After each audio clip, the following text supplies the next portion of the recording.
हमारे सभी YouTube family को बहुत बहुत जय जय श्री सीताराम।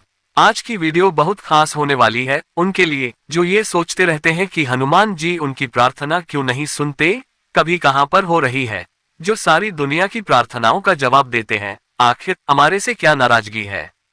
आइए जानते हैं हनुमान जी कब भक्त की प्रार्थना नहीं सुनते, क्या वो कारण है और उन गलतियों को कैसे सुधारें। दरअसल हनुमान जी को कलियुग का सबसे जागृत देव माना जाता है। वे अत्यंत दयालु, करुणामय और तुरंत कृपा करने वाले हैं।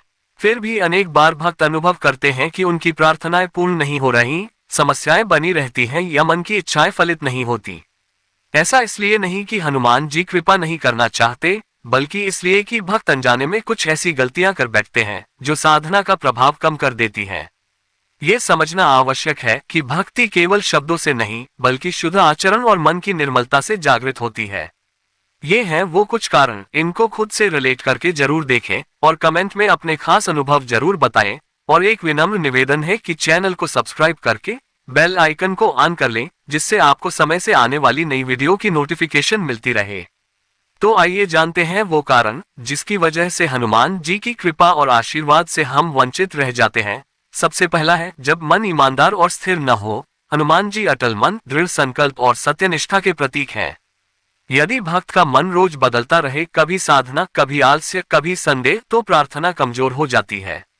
इसमें हम इस तरह चाहें तो सुधार कर सकते हैं। प्रतिदिन कम से कम 5-10 मिनट शांति से बैठकर ओम श्री हनुमते नमः का जाप करें। मन धीरे धीरे स्थिर होने लगेगा। जिसने अपने मन को जीत लिया उसने जी जीत लिया। दूसरा जो कारण समझ आता है कि जब भक्त वचन और कर्म में पवित्रता न रखे। दरअसल हनुमान जी ब्रह्मचर्य, सत्य और विनम्रता के देवता हैं। यदि भक्त झूठ, छल, क्रोध या व्यसनों में डूबा रहे तो उसकी साधना का तेज कमजोर हो जाता है।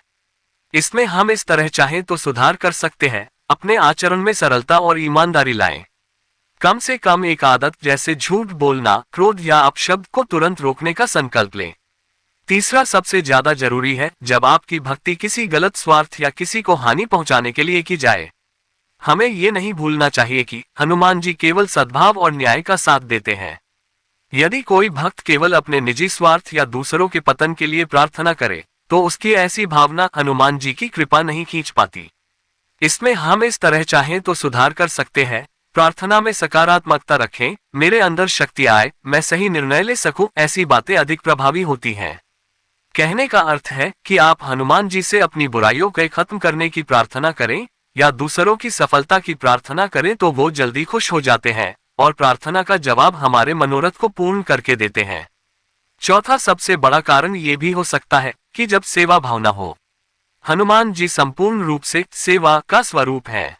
बिना सेवा, दान और करुणा के भक्ति अधूरी मानी जाती है। इसमें हम इस तरह चाहें तो सुधार कर सकते हैं। सप्ताह में कम से कम एक दिन किसी की मदद करें, जानवरों को भोजन, वृद्धों की सहायता या किसी जरूरतमंद को सहयोग दें। इससे हनुमान कृपा स्वतः बढ़ती है। पांचवा कारण ये भी मान सकते हैं, जब भक्त अत्यधिक नकारात्मकता लेकर साधना करे, मन में संशय और भ्रम की स्थिति बनी रहे। भय, क्रोध, शंका और शिकायतों से भरा मन प्रार्थना की ऊर्जा को बाधित करता है। इसमें हम इस तरह चाहें तो सुधार कर सकते हैं। हनुमान चालीसा का पाठ करें। ये नकारात्मकता को तोड़ने का सबसे प्रभावी साधन है।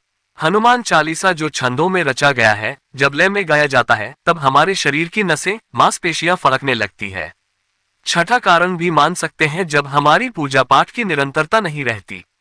दरअसल हनुमान जी निरंतर और समर्पित प्रयास को पसंद करते हैं। जो भक्त कभी कभी पाठ करते हैं और जल्दी फल की उम्मीद रखते हैं, वे मनचाहा परिणाम नहीं पाते। इसमें हम इस तरह चाहें तो सुधार कर सकते हैं। 21 दिन तक प्रतिदिन एक ही समय पर पाठ करें। चालीसा, बजरंग बाण या हनुमान अष्टक। नियमितता अर्थात अनवरत लगातार जब हम संकल्प लेकर हनुमान चालीसा पढ़ते हैं तो ही चमत्कार घटते हैं। इस तरह ओवरऑल निष्कर्ष ये है कि हनुमान जी कभी भी सच्चे और विनम्र भक्त की प्रार्थना अनसुनी नहीं करते। वे केवल उस समय प्रतीक्षा कराते हैं जब भक्त को अपने भीतर सुधार लाने की आवश्यकता हो। जैसे ही मन शुद्ध, व्यवहार विनम्र और साधना नियमित होती है, हनुमान जी की कृपा उतनी ही तेजी से जीवन में उतरने लगती है। इसलिए हमें भगवान पर अविश्वास करने की बजाय अपनी गलतियों को सुधारना चाहिए, जिससे अभीष्ट फल की प्राप्ति हो। तो कैसी लगी ये वीडियो कमेंट करके जरूर बताएं।